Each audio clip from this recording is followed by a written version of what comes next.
Hello, you have reached Tuesday. Welcome to another day in the panel verse. Click the link. The panel is open. Come on up and start the conversation. I had something I want. Oh, wait, what did I want to talk about? Hang on, I had something. Fuck. Oh, the movie. I was forced to watch a TV series last night about people that get out of prison, life after lockdown. They wanted my expert opinion on the trash level of the show, and I have to say, high trash level. Probably a little higher than YouTube itself, than the panelverse. I didn't relate to a lot of the people. It's a lot of.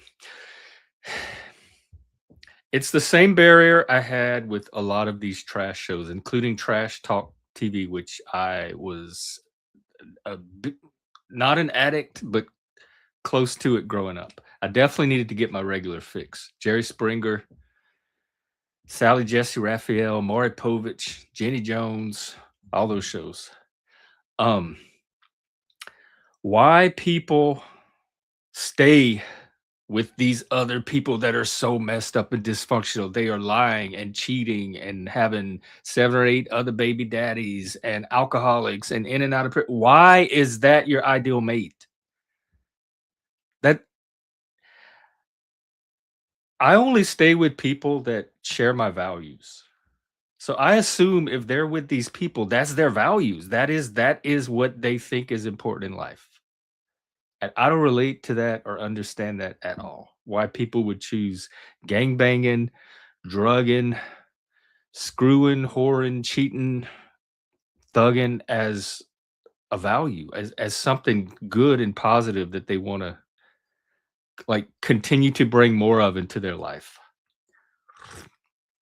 So that was the big issue with the show for me. But it definitely had the trash level, trashiness. And I'm sure if we can talk about it more if they come back up today. What else we got? I'm having a wonderful time here where I am. I went to another meeting last night, a political meeting, and I'm really liking it. I'm kind of digging politics. It has an interest. It's all the stuff I like. It's people, how people think, how people work, what's important to people, what do they want. It's about forming a society, a community, but it's also a lot of strategy. Hey, Moose. Y'all know what a big Survivor, like reality TV fan am. It's Survivor, it's Big Brother, all that stuff. It's so I look forward to more of it. There's another meeting next week, in fact, I'll be going to. And it gives me something to do. I feel like I'm not sitting in front of a computer all day long and living my life out of a bedroom. I actually have things outside of here I can go to and people to interact with. I think that's the biggest draw of politics of all for me. Is I'm a people person. And I mean, the word politics is people. That's the root of the word, polis. I love talking to people. I love listening to people. I love getting to know people. I love their problems. I love trying to help them solve their problems. I love trying to understand why they think and believe like they do. All of that. So it gives me scope for that kind of stuff more than just sitting here. So that's what's been up with me. And today is Tuesday. I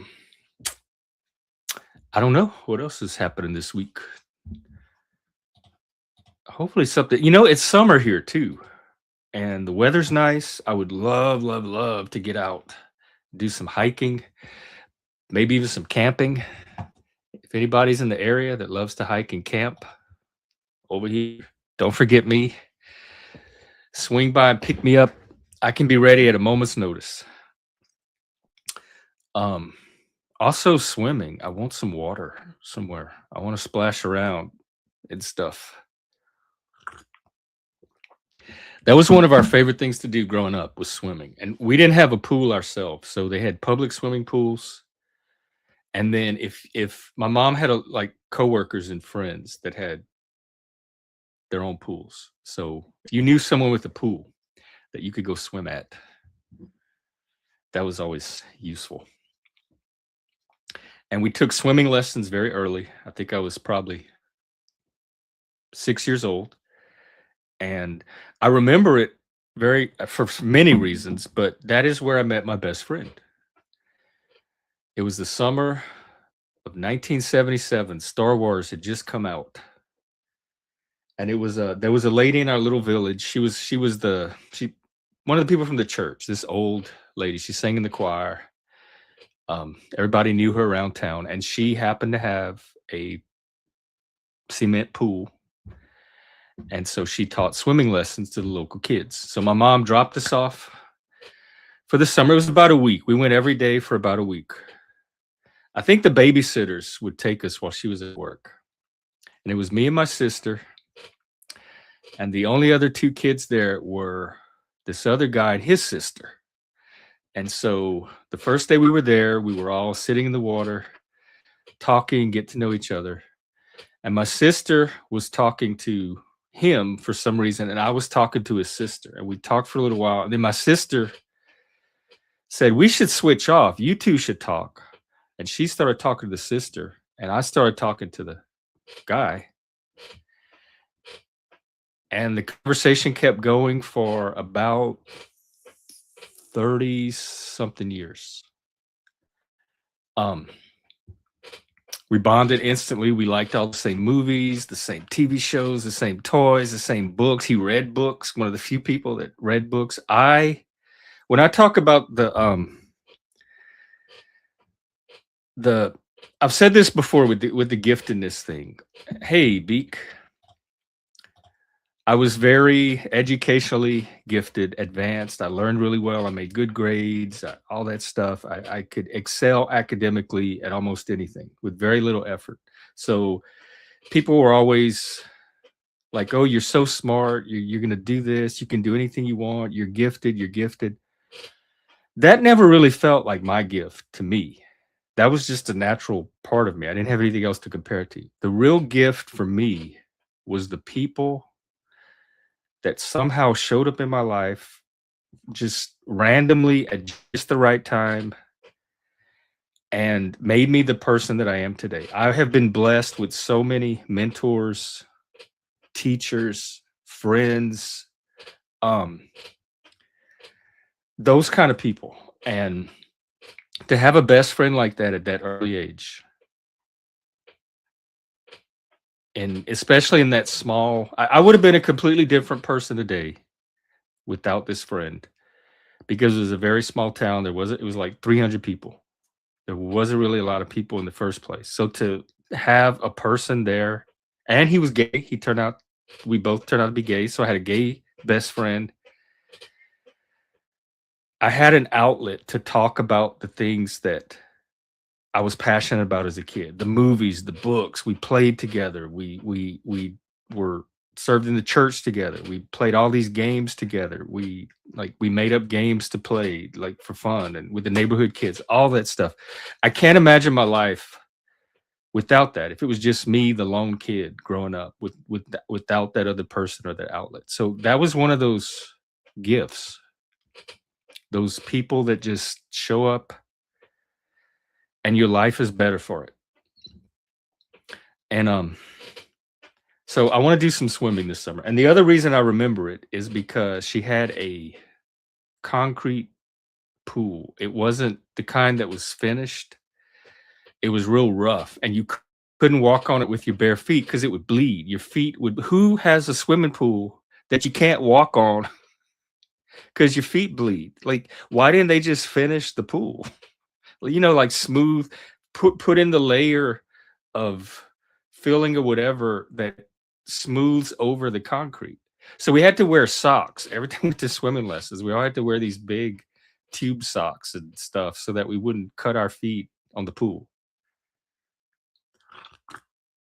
which I guess is a good way to learn to swim because it gives you that extra edge, the extra resilience. If you're ever in a dangerous situation, you've at least had practice.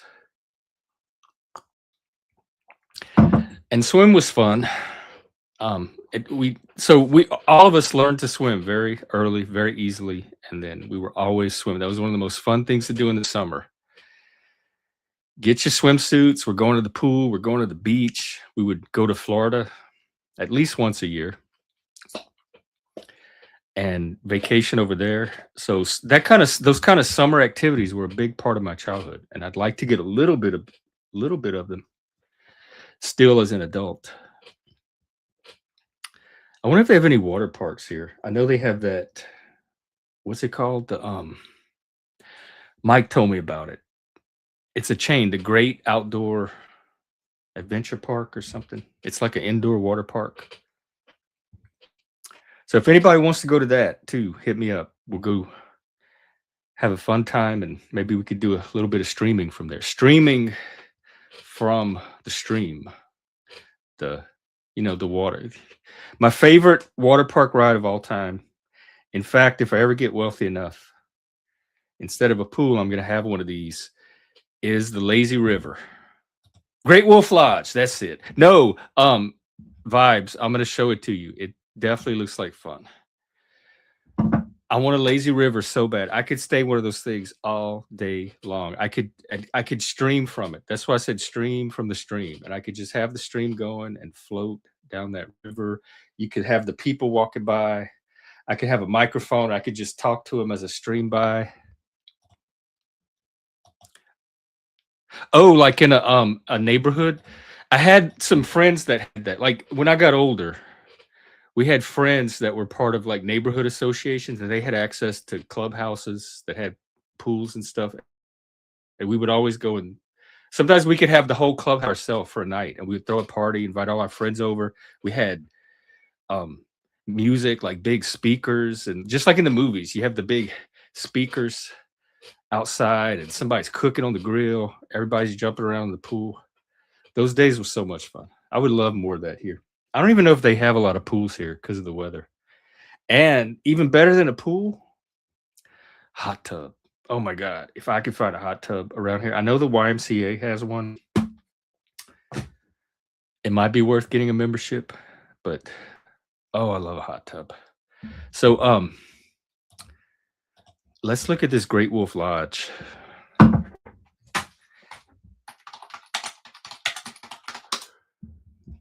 It's at least a possibility of like a short vacation. Look, tell me. Wait, is this it? No. Look at this. Wait, where's the end? Look, how fun. Maybe I should just go to their website.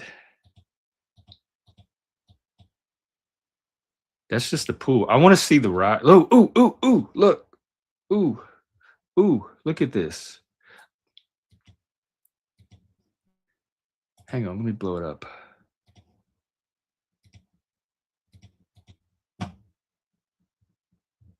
Love this. Wow. Oh God, they have double float. Oh, cool. They didn't have those growing up. Anyway, Great Wolf Lodge.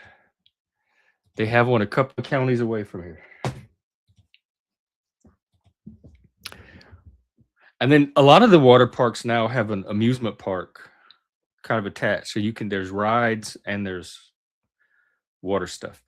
And when I lived in Vegas and I worked at Citibank, for the company picnic, that the annual company picnic, they would rent out the entire water park on the strip just for us, and we had the whole park to ourselves. There were no lines, and all the food and refreshments you could eat that the park served was all covered. We could just go up to the concession stand and say, "Hey, I want a burger and a beer," and they give it to us, all free.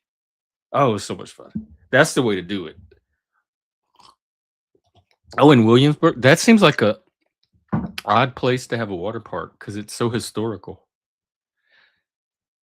Yeah, you're the one that told me about it. I remember. I definitely want to go. I don't want to go by myself. That's not fun.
Yeah. Hello, hello. What a pain in the ass. That happened I hate Bluetooth so much. Please tell me how that's an advancement over wires. Can I just get some speakers and wires that I can just plug into my computer without all this Bluetooth shit interfering and canceling everything else out? It happened because I forgot to play music in the background real low today to keep the speaker on. And because when people are up here talking, it doesn't happen. But when it's just me talking, for some reason, it doesn't count my voice as sound and the speaker cuts off because it thinks nobody's using it. So that was poor production on my part today. Sorry about that, folks. We are a grassroots channel, very homespun, very DIY, very Gen X. I don't believe it. I don't see how a Bluetooth can work better than an actual physical wire, just like like a Ethernet connection. There's no way Wi-Fi is superior to a physical connection that gets a constant, reliable rate of data. Are you being sarcastic? I appreciate all this production help, though. I really do. Um, no, Barney the other day he helped me fix my camera angle, and my God, I don't know how I lasted 3 years the old way. So we were talking about water parks and roller coasters, Cedar Point. They don't have any amusement parks here. The first one of the first things I did when I moved up here was Google and see where the amusement parks, and Idaho was the closest one. But they did just open an alpine coaster at that little German place that I went to last year. Oh, like on the data system, but I'm talking about like practical use.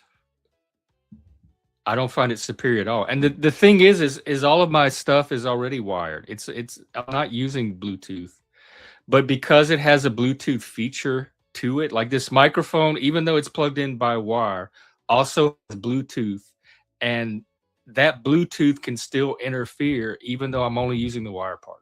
I don't know how to disable the Bluetooth. And if you have many devices all trying to compete for Bluetooth, they can't, like, I don't know, they cause all kind of problems.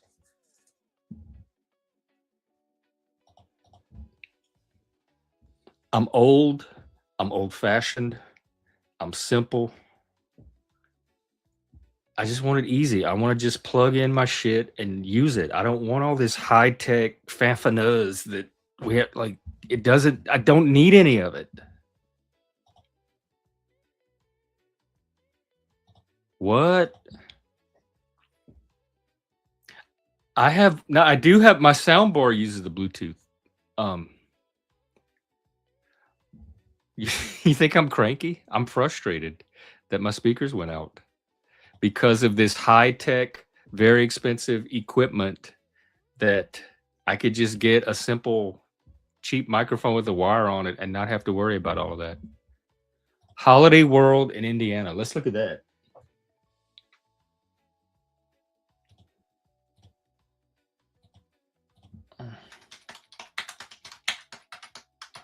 Is it open year round?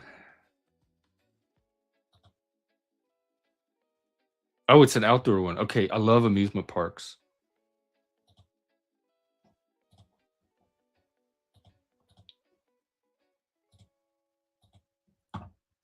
Oh my God, look. It has the coaster and all the water stuff.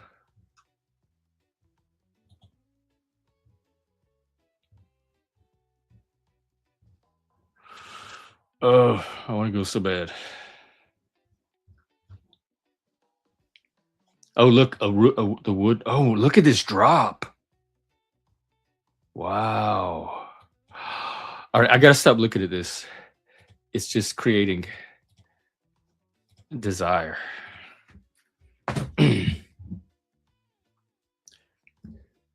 Oh, I remember. Yeah, that was the closest SeaWorld to us growing up. I think I remember going there as a kid. And then New Orleans has the big aquarium too.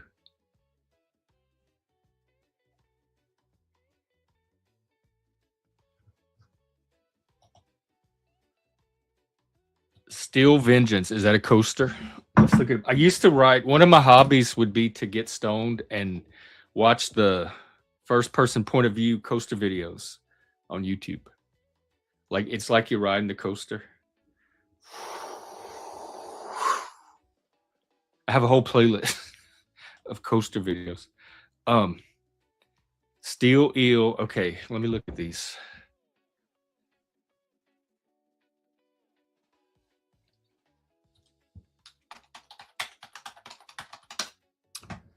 Steel Vengeance. Maybe we can get a video. Hey, why don't we do that? Let's ride a coaster.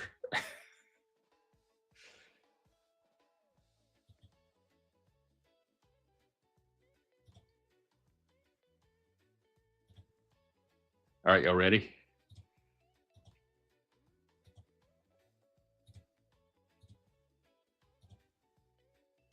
Oh my God. Wait, it's supposed to be POV. That's not POV. Here's POV, but you're supposed to be in the front. You're not. Oh, well. Oh, look at the pump. Oh my God. Look, the Mohawk. This is perfect. The Gen X coaster. Oh, it's just me, dude. You're cool. You're y'all make a cute couple too. And pretend like I have mine next to me in the seat too. Is this the gay coaster? All right, here we go.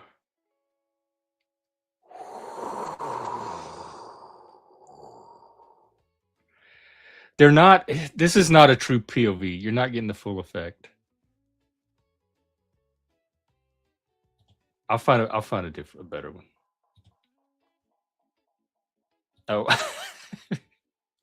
there's a ton of. You know what else they have? They have some of those indoor rides, like the haunted houses and the Pirates of the Caribbean, and all of those, um, like Raiders of the Lost Ark, Steel Eel at SeaWorld. Okay, let's look that one up.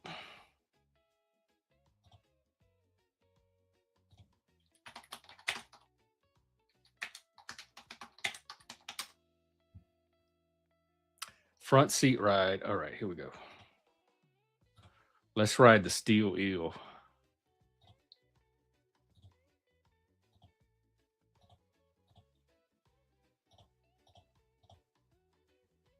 This is a POV. Except for, wow. All right.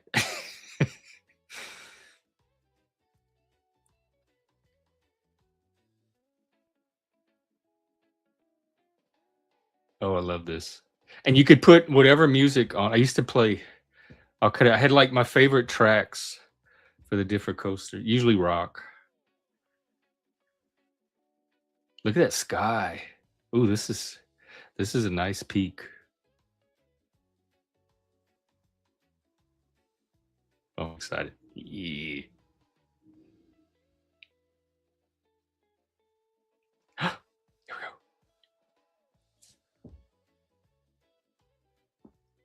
Oh my God. Oh my God. Look. Oh.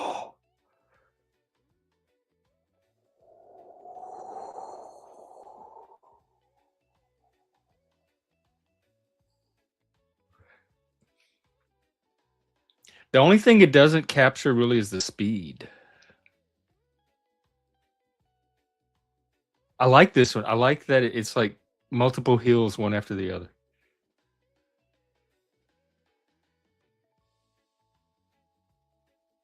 Is this going to be a 180 curve? Yeah, I love these. Oh, no, not quite 180. I like colors too. It's Mardi Gras colors. This is a lot. This is a very hilly coaster. It's a lot of humps and bumps. Oh my God.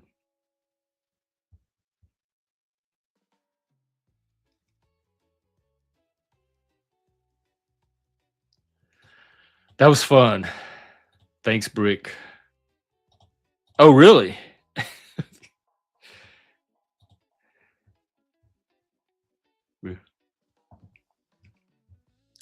What, the Magnum? That has an appeal.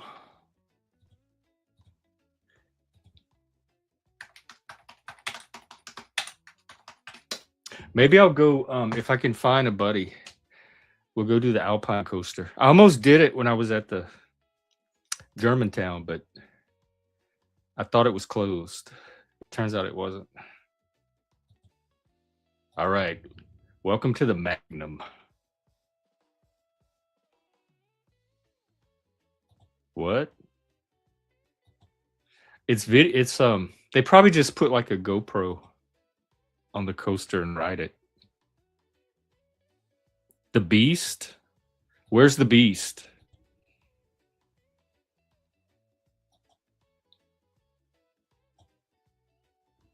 All right. This doesn't look very, I don't know. It's not what I think of when I think of Magnum, but we'll see. Maybe it was the Magnum of its time.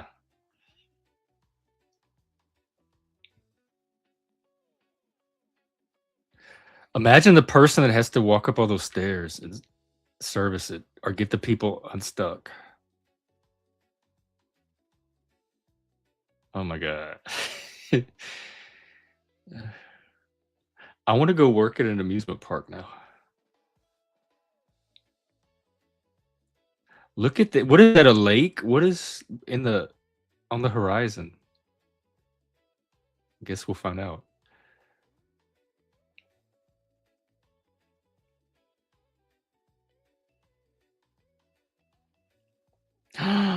Wow, look, oh, I love that lake. Look at, ooh, ooh, ooh, ooh.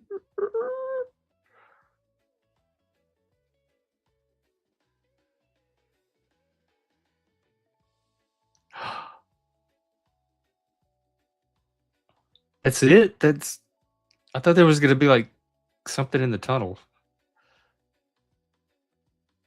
Oh, yeah, I love these curves.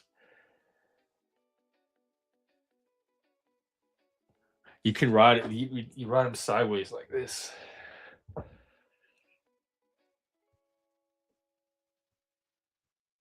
They had one at Astroworld that was indoors. It was in completely in the dark. You could it contained in a building, and you didn't even know what it looked like or what you were gonna encounter, and then at different points, they would flash strobe lights at different parts of it. Ooh, I like this part, the part at the end, the gay part.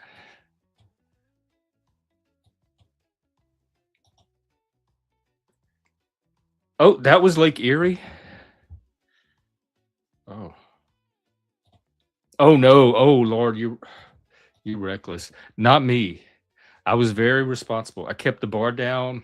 I kept my hands in the car. I didn't do the hands up thing. I wanted to survive the ride.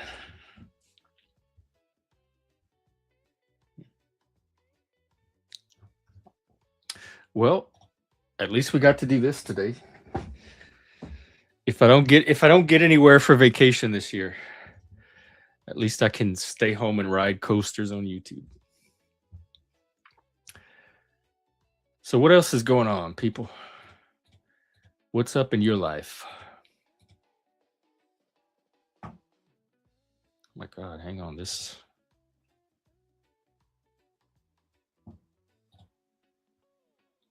why is this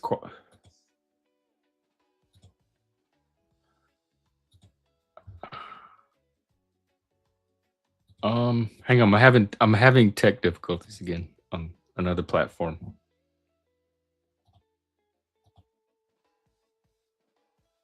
Oh well.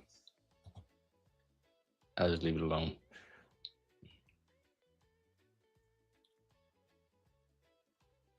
No, you don't. No, you don't.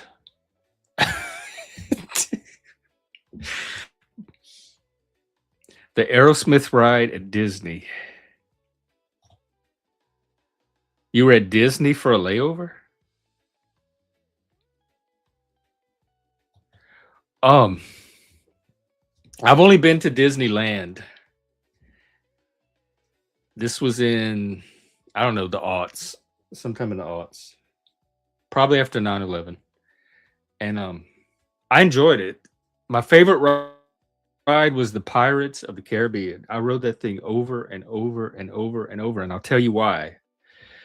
Because there were so many stories, and every little scene, like it was, you move from one scene to the other, was fascinating. I was like, it was like little dioramas, and as you ride through the thing, and it's indoors, it's in a cave, and you ride to the bottom, and there's a Cajun restaurant at the bottom. We didn't get down at it, but it was cool to see it. But as you're riding through this cave, they have these little grottos with these little dioramas of characters doing things, pirates and slave people, mistresses, wenches, whatever is pirate culture. And I was just trying to tell myself all the stories about the people. I would ride the ride over and over and over to like go and expand on the story that was building up in my head about this pirate world. It captivated me. It kept me there all day. We just kept going back to the pirate ride over and over.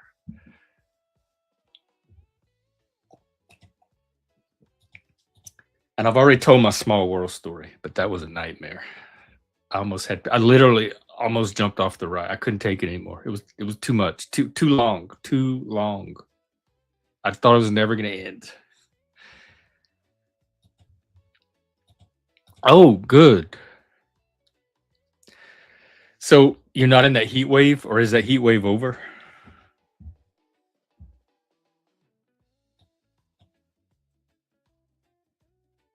Are you talking about coasters? Hello, yesterday.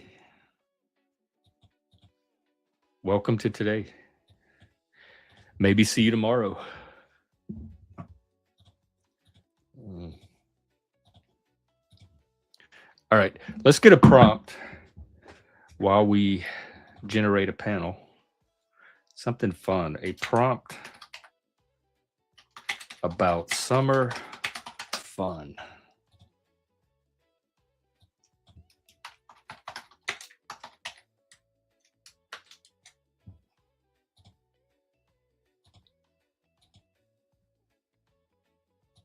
Okay.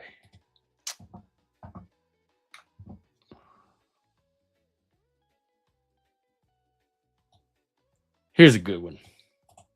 It's kind of what we've been talking about, but I'll formalize it. We're just waiting on a panel, Moose, and talking about summertime fun and doing this prompt.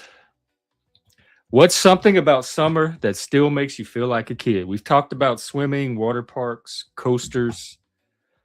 What else? The beach. The beach to me is less about swimming than it is about camping. I love to beach camp. I just love building a fire on the shore at night. I love waking up with ocean waves and then watching the sun rise over the horizon. It's that pink blue, it's gorgeous.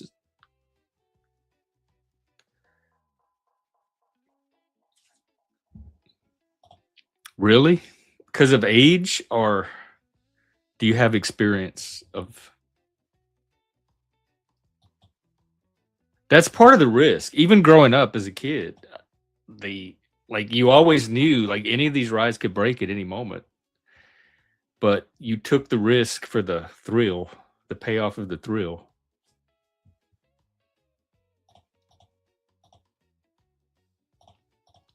One of the scariest coasters I rode. Let me see if I can find it. What was that Disneyland had some.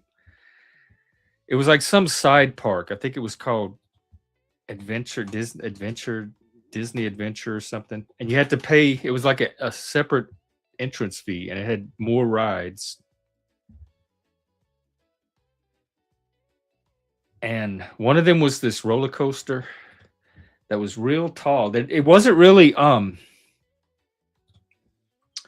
it didn't have any hills, but it was real tall. It like overlooked the whole park, and it would just ride on this little track like this all around, way high up. And every time that thing turned, it would jerk and rattle, and the car would like shake like it was about to fall off of this thing. We were on that thing screaming, begging. I was with my friend, and he's a little bit overweight, and he started screaming, "Stop! Let us off! I'm too fat to be on this thing. Let me off! I'm too fat! I'm too fat!" It was hilarious. It was a scary roller. It didn't. It was a roller coaster that didn't look like it would be scary. It almost looked like a kiddie coaster. But once we got on it and it started turning these curves, it was scary. Hey, Nav, what's up? I watched a little bit of the what's the prison show? Love After Lockdown. Yes, it is trashy. Very. It's a world I grew up adjacent to, being from South Louisiana, but I myself don't come from. And it has its own psychology, its own social dynamics, its own incentive structure. I have a hard time relating to the mindset of a lot of these people and the choices they make and why they make the choices they make. But we're talking about prison culture, so I guess that's if you're not part of prison culture, I guess it's good and normal to not be too familiar, have it be foreign and alienating. And a lot of dysfunctional relationships, which I've never understood those. I watched growing up. I watched people. I mean, forget people on TV. People in person stay in dysfunctional relationships with people that treated them horribly, or lied to them, or cheated on them, or were alcohol. And I never understood, like, why. They're not the only person in the world. Why are you with that person? Why don't you just go find somebody that's not all of that stuff? but they keep going back. They keep staying with them. They have kids with them. I never understood that. And when I've been in a few bad relationships too, and I am running for the door. The minute I recognized like the dysfunction, I'm like, oh no, I mistook this one. I didn't think it was this kind of relationship. I got to get out of here as soon as possible. They just feel off. They don't feel natural to me. I know. And one of the things, like the lying, the lying is so blatant, and yet they believe them. All right, I'm gonna trust him this one time, even though he just got out of prison. He cheated on you 10 times. He has kids with 5 other women, but you're gonna trust him this one time. It's like poor discernment, I guess. That's the part I don't understand. But maybe, hey, African, you as well. Maybe that's like all they know. Maybe they don't know healthy models or people. Is it weak and needy? I hate God, I can't stand that feeling of being weak and needy. If I ever feel it, whatever's making me feel it, I get out of it as soon as possible. African, thank you. Thank you very much. Here.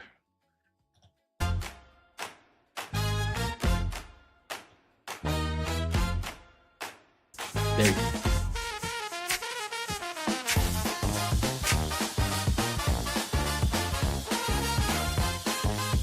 Much appreciated. It keeps the lights on here. Oops, hang on.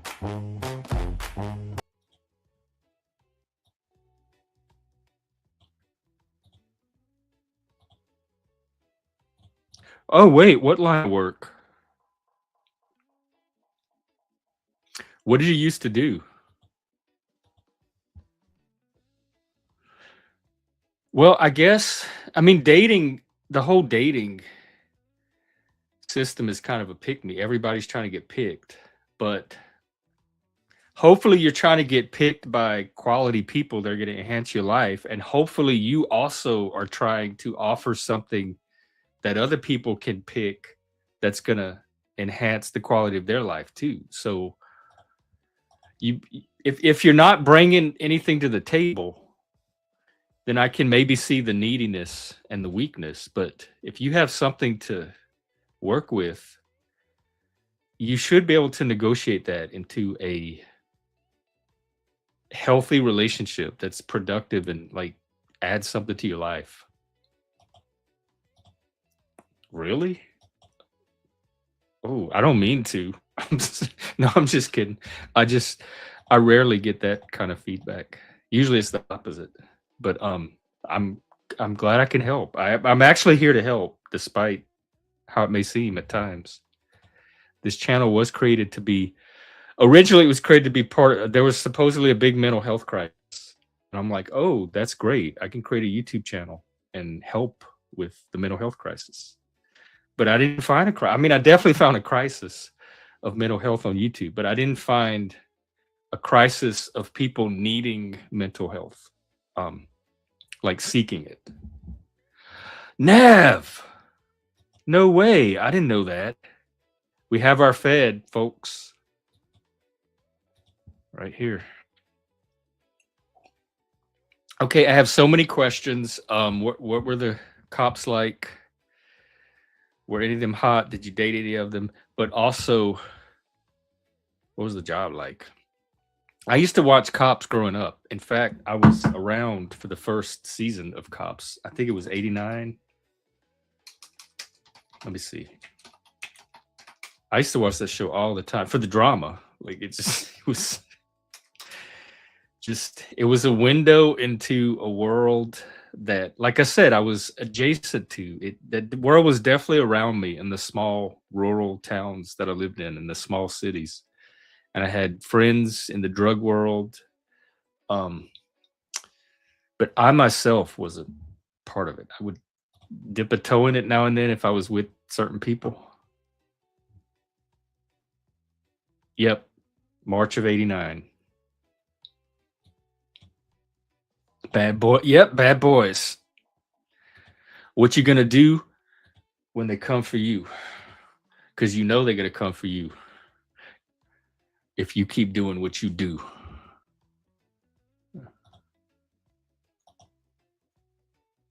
Oh, so wait, did you become a cop because you were married to one? Is that what got you into it? I remember growing up, they had a like a high school kids could ride with the cops. They paired you with a cop and you could ride on patrol with them to see if you wanted to be a cop. And my sister's boyfriend at the time did it. And he would come home and tell us about the night. And I wanted to do it, but I was already out of school. Like I wasn't eligible for that program. But I thought that would have been a cool thing to do as a young person is ride with some cops. I feel like I need to get arrested once just to experience the system. Like maybe I can need or like simulated arrest, like those things where they scare kids, like the cops come and talk to them or put them in jail for a little while to like scare them and show them how life's going to be. You know those programs? Maybe something like that. Or maybe like they can offer it as a service, like an escape room, something. They put you in the jail and you have to solve these puzzles and get out, but it gives you the feeling of how to, like being processed, getting a mugshot, or maybe like just come and spend the day in jail for like it can be a new trend and they could make do it for profit or I don't know. I'm just I'm a brainstormer. Oh wow.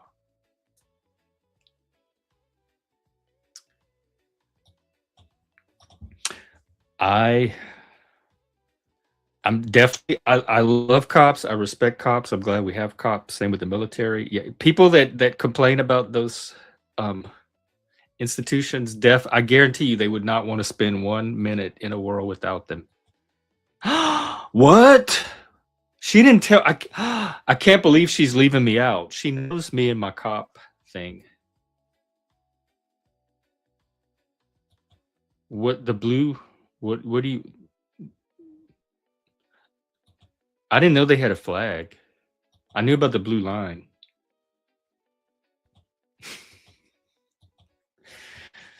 John. Most people I know, not even just cops, most people I've worked with are take these jobs in good faith. They're not there to do anything nefarious. They're there to make a living and do something useful for society.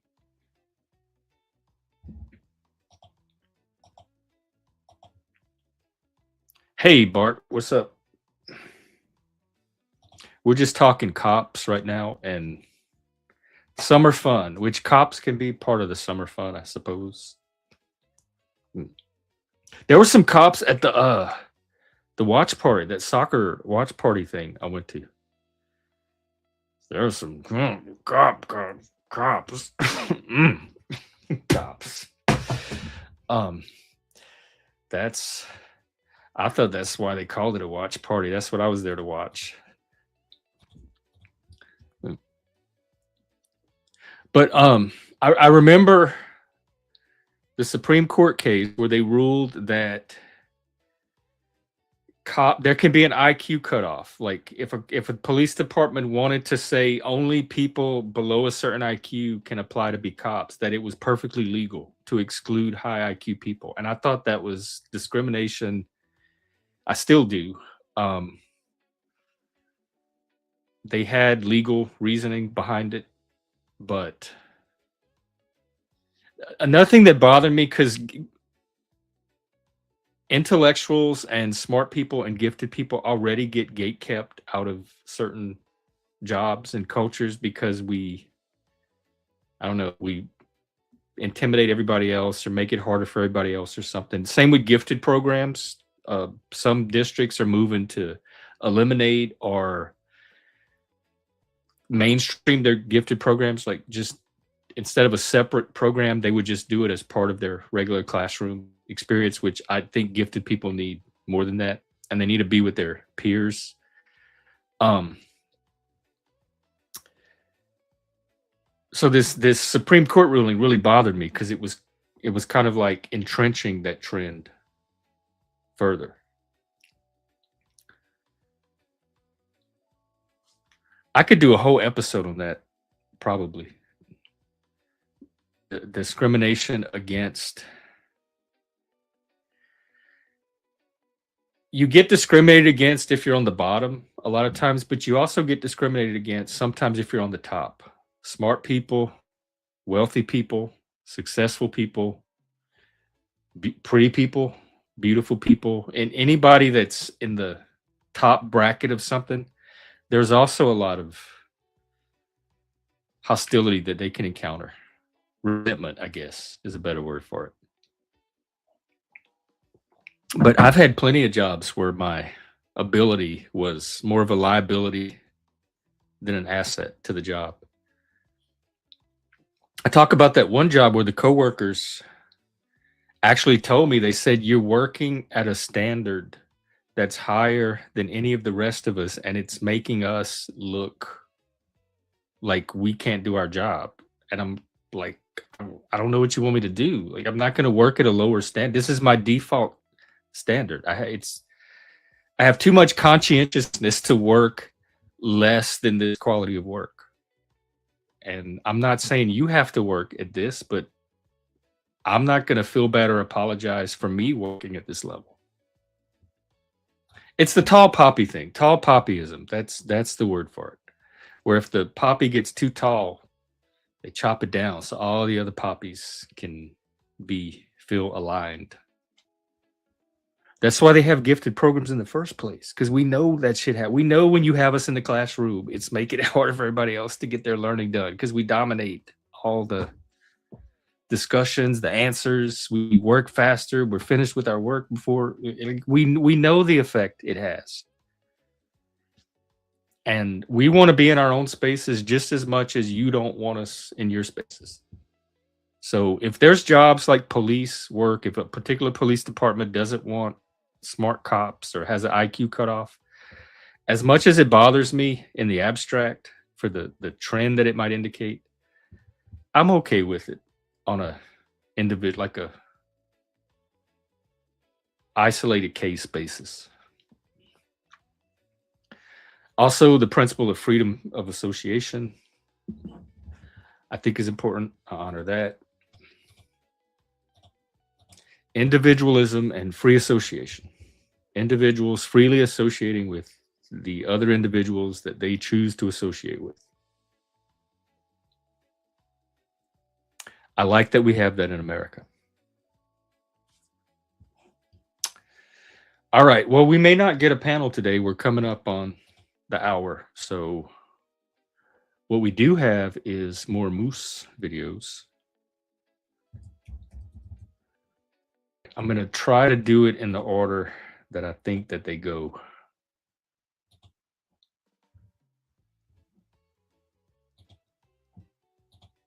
Let me just cue it up. Okay, today's video is the Jester's Keys. It is 10,000 keys. This is the Jester. What he's doing now is he's doing a series of videos about the Jester that's going to tell the story of the Jester. He's going to do another one about Snowfire's character, and then a third one about the Ringmaster. So this is the Jester series. So we'll watch one for today. I'm going to drop, but then I'll come back. It's over to wrap the show up. All right, enjoy Moose. 10,000 keys. Here we go.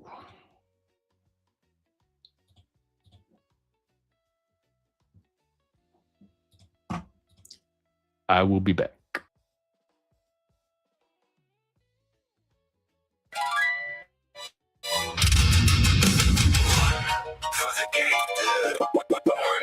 For the chase, for everything else they ever lost.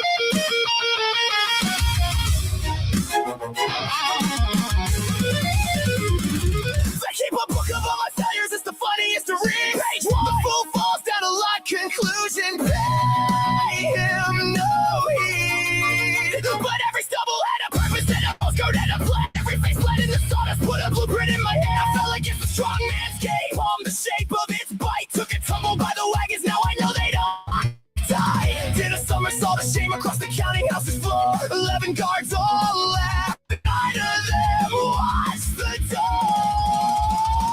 Count 'em up, 1, 2, count 'em up, 3. Every bruise a little teacher, every scar a little toll. They graded all my falling and they never checked my hands. Fools go, fools go. Stop the fool's the one who understands. 10,000 falls, 10,000 keys. I hit the ground so many times the Greg got up. Pulled me off and in, got to the pen. 10,000 keys tonight and every lock's about to end. Turn 'em on, turn 'em on. Tonight's the night the practice pays, the clumsy years mature. I'm a locksmith in a full suit doing surgery on gate 1, click gate 2, click menagerie, click, click. The lion looks at me like finally I take a back. I'm real quick, the jar room, the spark, vault the ledger, draw the till. I don't take a single coin, man, I only free the will. Let the record show the fool stole nothing but the love. You can't call it robbery when heaven's what was on the shelves. You thought you were counting my failures. You were watching me count, and I never lost count. Slick, turn it, click. Every door in the dark, click, turn it, turn it, turn it. Every spark.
Oops.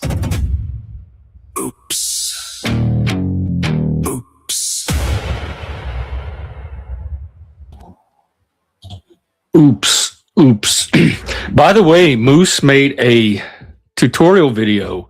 If you want to start telling stories using AI music videos, he has a tutorial on his channel, A Million Sparks, that walks you through step by step on just how he does it. So check that out as well.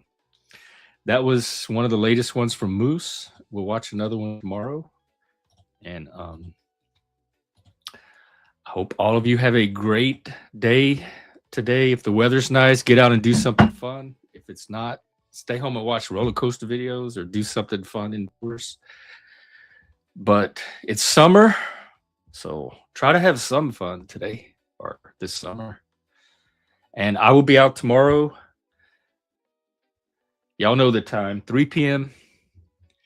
East Coast, noon on the West Coast. I will see y'all then.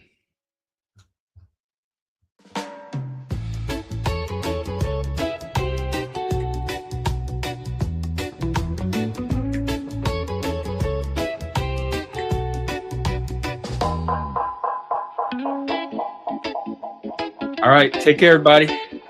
Oh, we watched a few today. I will. Yeah, because I'm going to try to find that Disney coaster too that I was talking about. All right, well, good seeing everybody. Half, Moose, everybody else. And see y'all next week. Take care.